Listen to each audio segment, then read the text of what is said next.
जूही बेटी, तुम परेशान मत हो। देखना, इस बार जो भी रिश्ता आएगा वो तुझे अपना कर ही जाएगा। 23 साल की जूही, जो कि दिखने में काली थी पर दिल की बहुत साफ थी, अब तक न जाने कितने रिश्ते जूही को उसके रंग से मना कर चुके थे। आज भी जूही को देखने लड़के वाले आ रहे थे, मगर इस बात की खुशी जूही के चेहरे पर बिल्कुल नहीं थी, क्योंकि हर बार की तरह इस बार भी उसे यही लग रहा था कि उसको देखकर लड़के वाले शादी से मना कर देंगे। पर उसकी माँ ने उसे दिलासा दिया कि इस बार ऐसा कुछ नहीं होगा। शाम के समय लड़के वाले जूही को देखने आते। लड़के का नाम सुशांत था। सुशांत की माँ नीलिमा ने लड़की दिखाने का आग्रह किया तो जूही की माँ जूही को लेकर आई। जूही को देखकर नीलिमा का मुंह टेढ़ा हो गया। वहीं सुशांत को इस बात से कोई फर्क नहीं पड़ा कि वो काली है।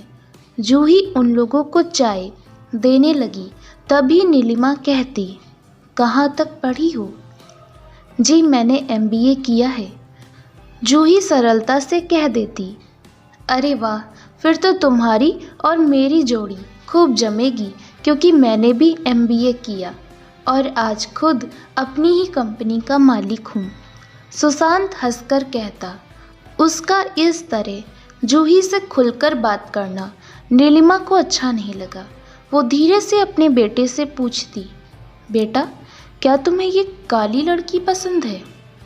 माँ, किसी के रंग रूप को देखकर हम किसी के चरित्र का बखान नहीं कर सकते, और वैसे भी मन निर्मल होना चाहिए।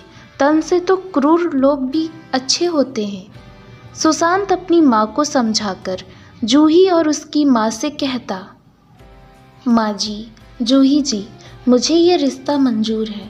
यह सुनकर जूही और उसकी माँ का खुशी का ठिकाना न रहा। वो जल्दी से सभी का मुंह मीठा कराने लगी। कुछ दिन बाद जूही और सुशांत की शादी हो गई। सुहाग रात के समय जूही डरी सहमी सी बिस्तर पर बैठी थी, क्योंकि उसे अब भी ऐसा लग रहा था कि कहीं सुशांत उसके रंग को लेकर उससे दूरी ना बना ले। थोड़ी देर में सुशांत कमरे में आया। वो जूही के पास जाता और धीरे से उसका घूंघट उठाकर उससे कहता, बहुत प्यारी लग रही हो। सुशांत के इतना कहते ही जूही तुरंत उससे पूछती, क्या मैं आपसे एक बात पूछ सकती हूँ? हाँ, पूछो ना। क्या आपको सच में मेरे रंग से कोई फर्क नहीं पड़ता? फर्क पड़ता है, लेकिन तुम्हारे रंग को लेकर नहीं, बल्कि इसको लेकर कि तुम इतना क्यों सोच रही हो। मैं सच में तुम्हें बहुत पसंद करता हूँ, क्योंकि तुम्हारी सीरत नेक है, तुम्हारा दिल साफ है।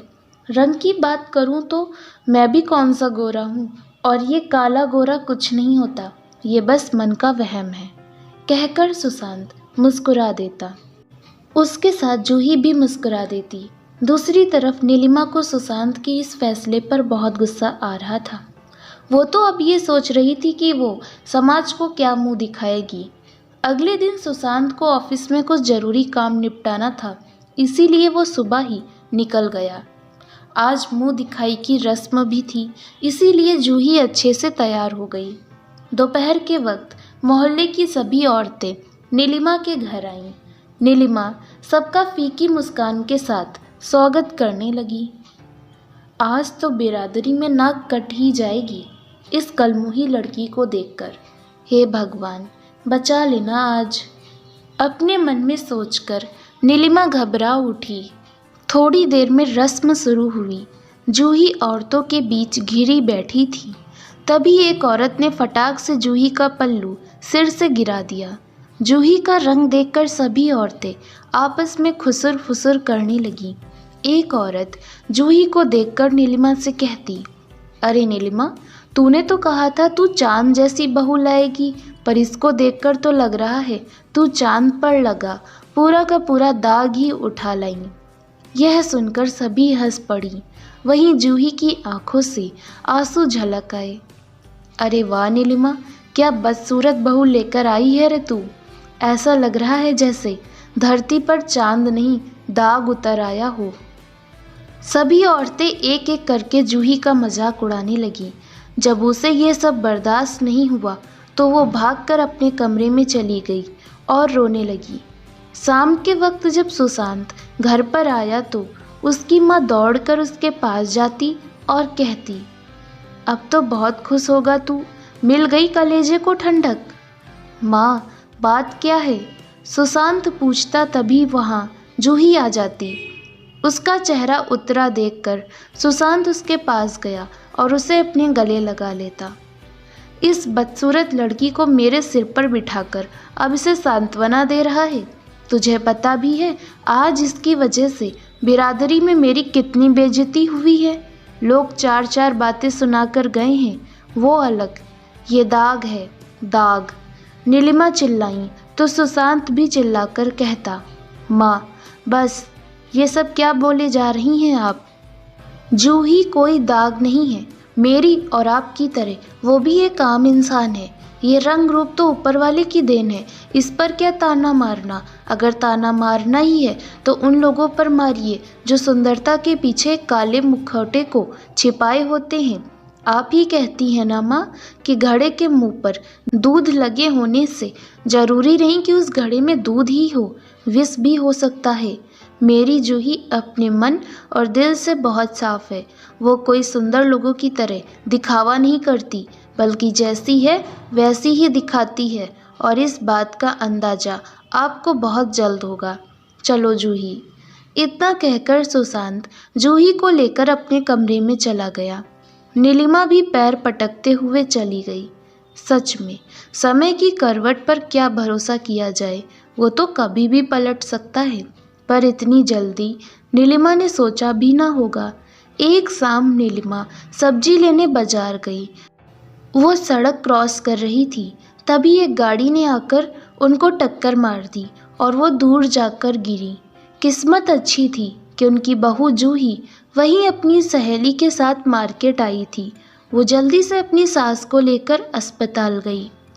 पूरे 24 घंटे बाद जब नीलिमा को होश आया तो उन्होंने अपने बेटे बहू को अपनी नज़रों के सामने खड़ा पाया। उन्होंने तुरंत इशारे से अपनी बहू को अपने पास बुलाया और कहा, मेरा बेटा हमेशा से सही था और मैं गलत। मैंने तुझे तेरे रंग से कितना सुनाया, पर फिर भी तूने मुझे बचाया। क्यों बहू? क्योंकि एक बार के लिए औलाद गलत हो सकती है, पर माँ कभी नहीं। आप मेरी माँ जी हैं और मैं अपनी ही माँ को मौत के मुंह में थोड़ी ही देख सकती थी। मुझे माफ़ कर दो बहू। मैं जानती हूँ मैं माफ़ी के काबिल नहीं, पर हो सके तो मुझे माफ़ कर देना।